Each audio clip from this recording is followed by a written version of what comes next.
started back in 1977-78 at Hyatt Football Club in the Federal League.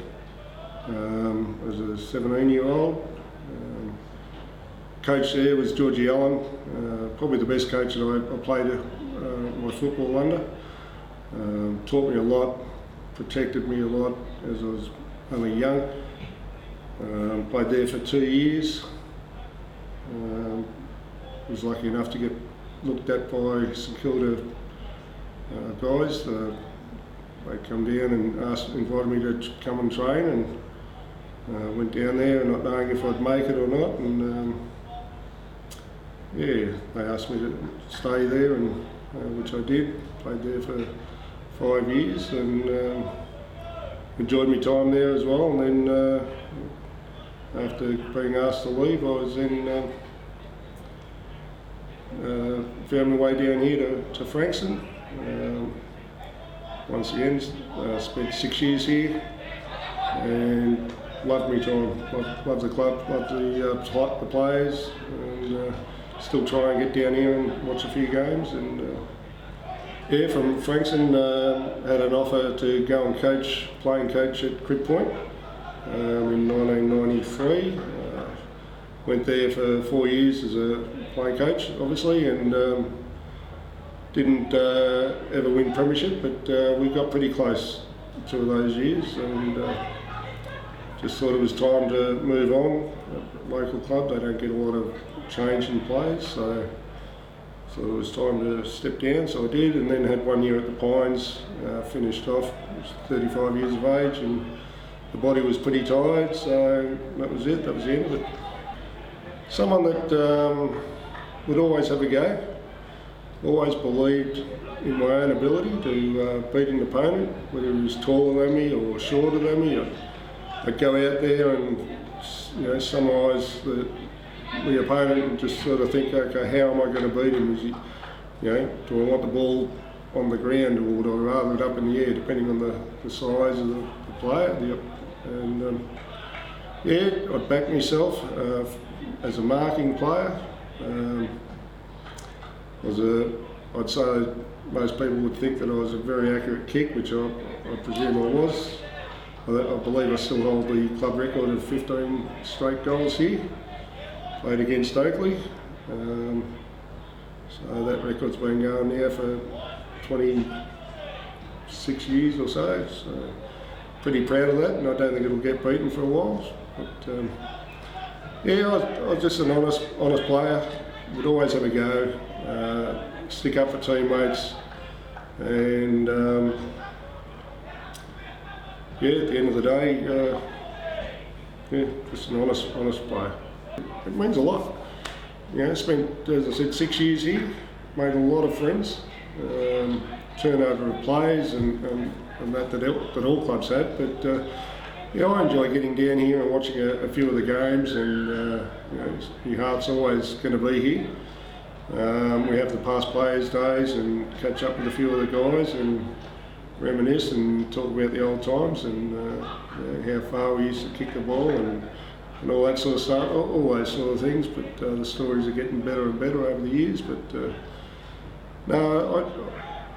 I'm appreciative to the club for coming here, and when I was here, they made me feel very welcome, as well as my wife, and so much so that I brought my son-in-law down here a few years ago, and Khan Haratuku.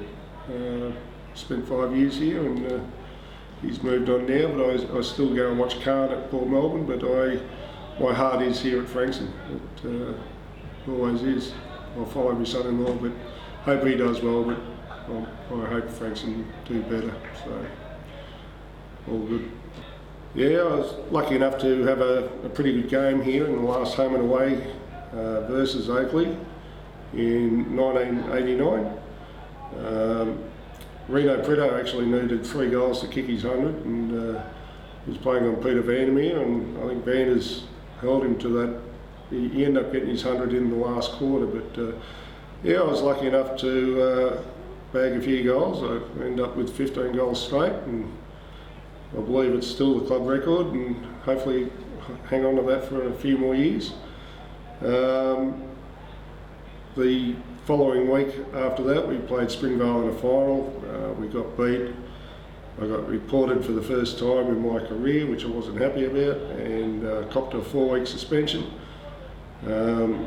So in 1990, round 5, came back playing, and we played Oakley.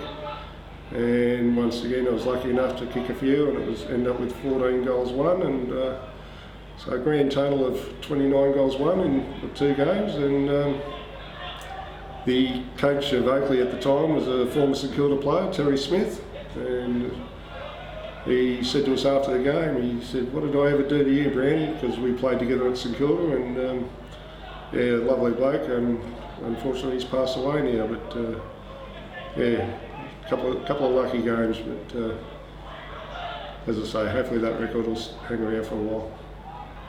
Coaches at Frankston while I was here in the 6 years, started off, first year was Josh Kendall, which we made the finals. I think we got knocked out in the preliminary final. Yeah, very good coach. Knew a lot about the game, a lot about the opposition, tactical. Yeah, but as I say, only the 1 year, so, well, half a year really, I suppose, by the time I got down here. 1987, we had Jeff Cyril as a coach. I was lucky enough to play footy with Jeff at St Kilda, and yeah, that was part of the reason I possibly came back to Frankston as well, because there was a St Kilda connection with quite a few guys here. Yeah, hard as nails, played hard, trained hard, but made it fun. You know, training was always enjoyable. Probably got the best out of me as well. Just gave us a bit of faith and belief in myself. And then we had Russell Rowe, who yeah, had our differences, but you know, once again, he was very passionate. Just, you know, we didn't have the strongest of sides, but I could see that he just, you know, loved what he was doing, and that. And then the last coach was Robbie Mace, and yeah, to this day we're still very good friends, and only had him for 1 year as a coach, but yeah, he's still like to think that we're very good friends, and he's always loved the club and do anything he can for the club, and it's just a shame he never got that premiership, but yeah, we still talk highly about the place, so it's all good. Yeah, in 1982 was my first year at St Kilda, and played pretty much the whole year in the reserves. I managed a night game against Melbourne, which was played in the fog. Did okay. Got a game on the weekend versus Melbourne again. Played on Brian Wilson. I believe he got two Brownlow votes that day, but that was the only game that I played in the seniors, in the first that year. And then 1983 we had a new coach in Tony Jewell, and yeah, I was a forward, played 11 games, kicked I think 22 goals. Did my knee against Fitzroy at the Junction Oval. Supposed to have a reconstruction, but never did. So I came back in 1984, and Tony and Ian Stewart believed that straight line running would probably be best for my knee, so they played me in the back line, full back. Played like 15 games that year and did another knee, so by the end of my St Kilda career I'd had 3 knee operations, and but taught me to play both ends of the ground as a forward and as a backman.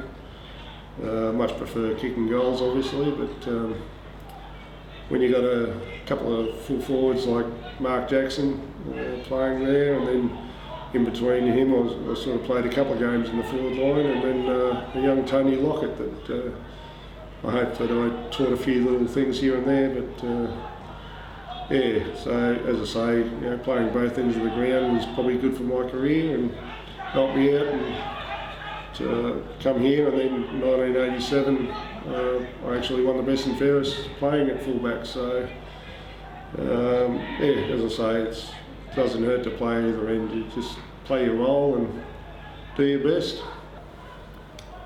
Yeah, at that time, yeah, it was as I say, it was known as a party club, but it wasn't. We, as I said, we trained hard, we played hard, we just weren't good enough, and we had full-time jobs as well, and you'd work during the day, you'd go to training after work, and then some nights you'd go out and have a couple of beers, and one night got caught by a couple of the board members or whatever, and got given the arse a week later. So yeah, maybe choose a different pub, but no, that'd be probably one regret.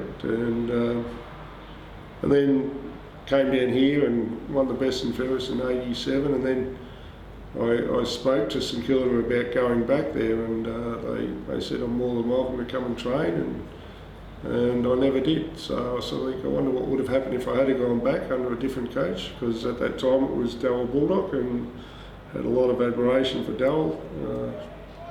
As a kid, loved watching him play and that, and so I look at it and sort of think some of the guys that played after I'd gone, I sort of thought, I reckon I could still beat them, and to see where they went in their career, I sort of think, what if I had gone back, or what if I had done this different? But as I say, it's in the past. It's life.